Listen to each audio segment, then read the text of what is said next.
So welcome everybody. शुरू कर लेते हैं आज की जो बेसिक न्यूज़ हैं क्या है बिजनेस स्टैंडर्ड की।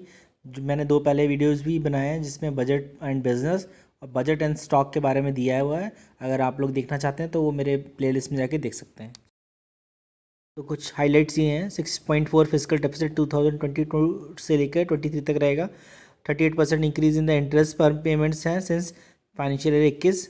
68 किलोमीटर पर डे के स्पेस से स्पीड से रोड कंस्ट्रक्शंस होंगे। PM Modi, the budget is full of possibilities for the infrastructure investment growth and jobs. कुछ जानी मानी हस्तियों ने बजट के बारे में दिया है कि what is the impact of budget in different different industry sectors. तो आगे जाके मैं वीडियो में दिखाऊंगा आपको।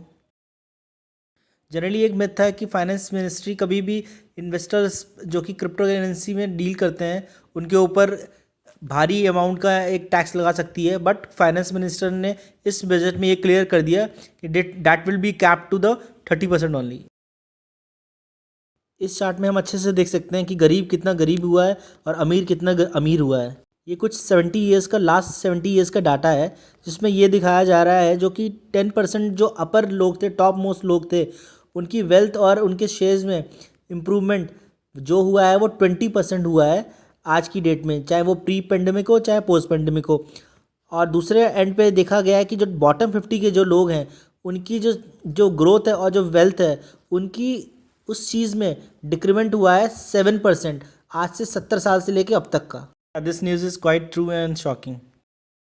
जिन लोगों ने टैक्स फाइल करते वक्त कुछ एरर्स क्रिएट कर दिए थे या कुछ इन्फॉर्मेशन मिस हो गई थी तो वो लोग अपने 2 ईयर्स तक अपना वो इन्फॉर्मेशन को करेक्ट कर सकते हैं। ये प्रोविज़न अब आ गया है। One more clarification regarding the crypto currencies. Finance minister ने ये भी बोला है कि जो भी करेंसी इशू होती हैं वो सेंट्रल बैंक के द्वारा ही दी जाती हैं under the guidelines of RBI. उसके अलावा कोई भी करेंसी है, चाहे वो क्रिप्टो करेंसी हो या कोई भी हो, that is not a part of Indian currency. साथ में एक चीज़ और क्लैरिफाई की है कि हम उस करेंसी पर टैक्स नहीं लगा सकते जो हमने इशू ही नहीं करी। इसलिए क्रिप्टो करेंसी के जो प्राइवेट प्लेयर्स हैं उनके लिए कोई खुशी की बात नहीं है। तो जनरली जो एसेट्स डिजिटली हम लोग यूज़ करते हैं और फेच करते हैं इस पर प्रॉफिट, उस पर टैक्स लगेगा 30%।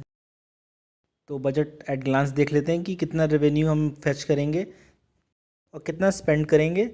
जनरली स्पेंडिंग माइनस अर्निंग होता है फिजिकल डेफिसिट। एंड अगर आपका फिजिकल डेफिसिट बढ़ रहा है तो डैट डजेंट मीन कि कंट्री की ग्रोथ नहीं है, बिकॉज अगर ज़्यादा जो एक्सपेंडिचर ग्रोथ में अगर स्पेंड भी हो रहा है तो it's good for the country. तो it's not a negative in any way. Tax थोड़ा सा रिलीफ रहेगा स्टार्टअप्स के लिए और कोऑपरेटिव सोसाइटीज़ के लिए एंड बिग प्लेयर्स के लिए। So budget has also encouraged innovative way of financing and faster implementation for building metro system and other connectivity and communication. For the higher understanding of different prospects as with compared to the budget, so you can pause the screen and watch these kind of graphs.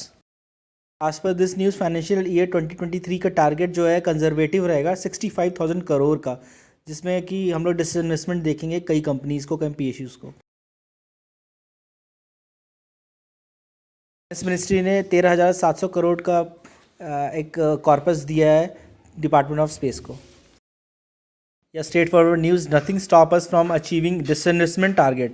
I already discuss this thing in my previous video.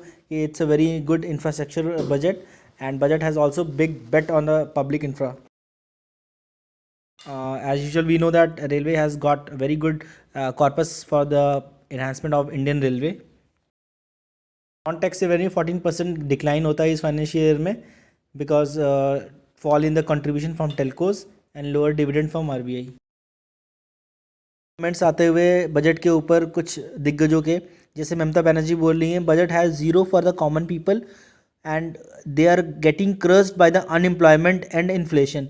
The government is lost in a big word signifying nothing. इस बार हालांकि corona को लेकर vaccination पे कुछ खास नहीं दिया गया है। वैक्सीनेशन एलोकेशन 2022-23 के लिए ओनली 5,000 करोड़ दिए गए हैं, जो कि पहले 39,000 करोड़ दिया गया था। या अम्ब्रेला महंगा हुआ है और डायमंड्स सस्ते हुए हैं। कुछ इंपोर्ट ड्यूटी काफ़ी आइटम्स पे गवर्नमेंट ऑफ इंडिया ने रिड्यूस करने की बात करी है और कुछ एग्जेम्पशंस को हटाने की भी बात करी है। केमिकल, टेक्सटाइल एंड मेटल्स पे कुछ कस्टम रेट्स रिलैक्स किए जाएंगे और जो प्रोडक्ट हम इंडिया में बना सकते हैं उनके रॉ मटेरियल पे कुछ ड्यूटीज़ को रिलैक्स किया जाएगा। केसी इंटरनेशनल के लिए is not a good news because year on year basis and quarter on quarter basis पे उसके प्रॉफिट्स फॉल होते हुए देखने को मिले हमें। टेक महिंद्रा का रेवेन्यू काफ़ी इंक्रीज़ हुआ है और क्वार्टर एंड क्वार्टर बेसिस पे भी काफ़ी इंप्रूवमेंट है। लास्ट ईयर के कंपैरिजन में इस साल भी 1300 करोड़ का प्रॉफिट कमाते हुए tech Mahindra. Thank you for watching this video. अगर आपने वो 2 वीडियो नहीं देखे जो बहुत ही आज मेजर वीडियोज़ हैं आज के, जिसमें स्टॉक एंड बिजनेस के बारे में बात की है, तो प्लीज़ गो थ्रू इट।